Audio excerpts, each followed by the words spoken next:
Hello दोस्तों, आपको हमारे YouTube चैनल पर आप सभी लोगों की स्वागत है।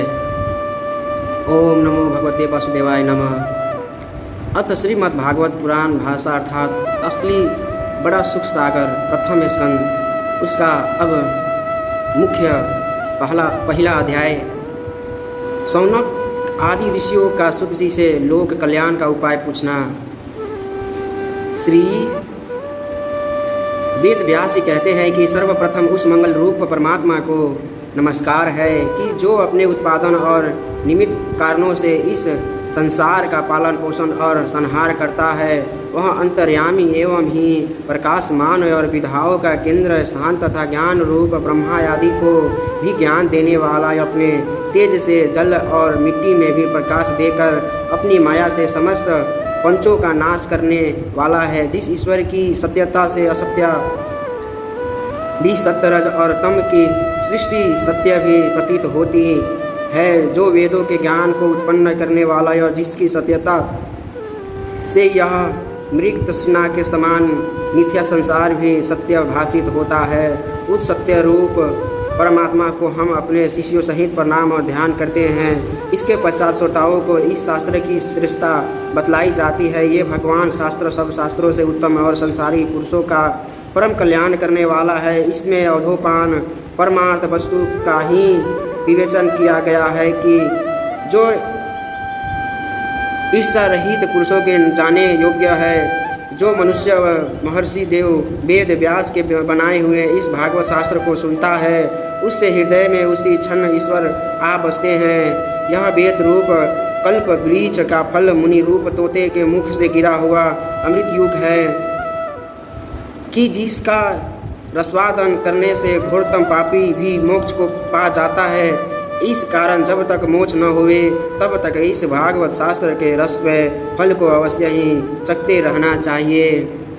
एक समय परम पवित्र विष्णु क्षेत्र नैमिषारण्य में शौनक आदि ऋषियों ने स्वर्ग प्राप्ति के लिए हजारों वर्ष तक यज्ञ करने का अनुष्ठान किया। बड़े समारोह से यज्ञ होने लगा। तब एक दिन प्रातः काल हवन करने में मुनि लोग प्रेम युक्त हो अपने अपने आसनों पर बैठे हुए श्री सुत जी से बोले, हे भगवान, आप सर्वशास्त्र वेता और परम ज्ञानी है, सो आप ये बतलाइए कि मनुष्यों के लिए सबसे उत्तम कल्याणकारी यत्न क्या है। उत्तम गुरु अपने प्रिय शिष्य को सब कुछ बतला देते हैं। इत एवं आप भी हम लोगों को यह बतलावें, हे मुनीश्वर, इस कलयुग में मनुष्य प्राय थोड़ी आयु वाले और आलसी होंगे। उनसे न कोई शुभ कर्म हो सकता है और न वे कष्ट साध्य कोई यज्ञ व्रत आदि ही कर सकते हैं। वे हतभाग्य मंद बुद्धि और सर्वदा रोग आदि से पीड़ित प्राय अशुभ चिंतन में ही रहा करेंगे। उनमें यह शक्ति नहीं होगी कि वे अनेक शास्त्रों को सुनकर तदनुसार आचरण करें, क्योंकि अधिक शास्त्रों के सुनने से अधिक कर्मों का अनुष्ठान करना पड़ेगा, जो उनके लिए सर्वथा असंभव है।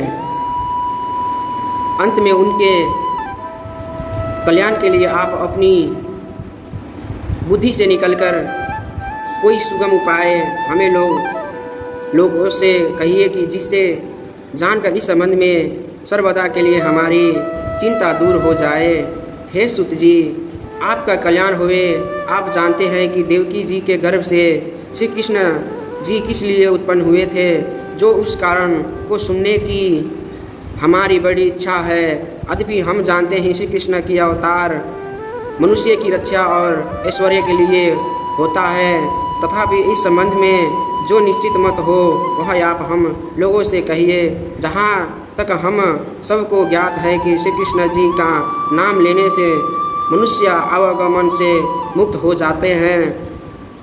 श्री कृष्ण जी के नाम से वह आगमन डरता है। हे सौम्य सुत जी, गंगा जल तो क्रमशः ही मनुष्यों को पवित्र करता है, किंतु श्री कृष्ण जी के चरणों का आश्रय करने वाले शीघ्र ही शांति लाभ करते हैं।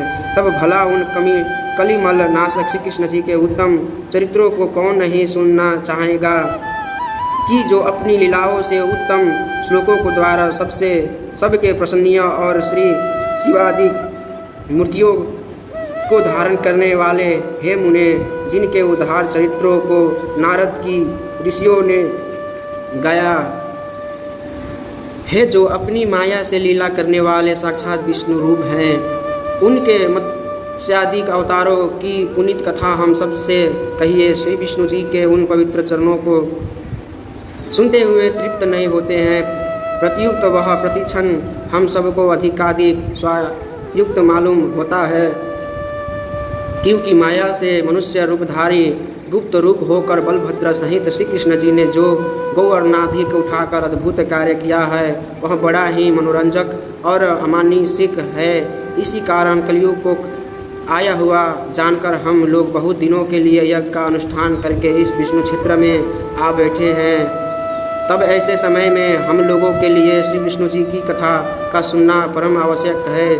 जैसे समुद्र के पार जाने वाले के लिए कोई चतुर केवट मिल जाए, वैसे ही इस सत्वहारी तथा गंभीर संहार को पार करने के लिए विधाता ने आपको हम लोगों के पास भेज दिया है। अंतम आप हमें यह बतलाइए कि धर्म की रक्षा करने वाले योगेश्वर श्री कृष्ण जी चंद्र जी के अपने स्वरूप में प्राप्त होने पर इस समय धर्म किसकी शरण में आया है।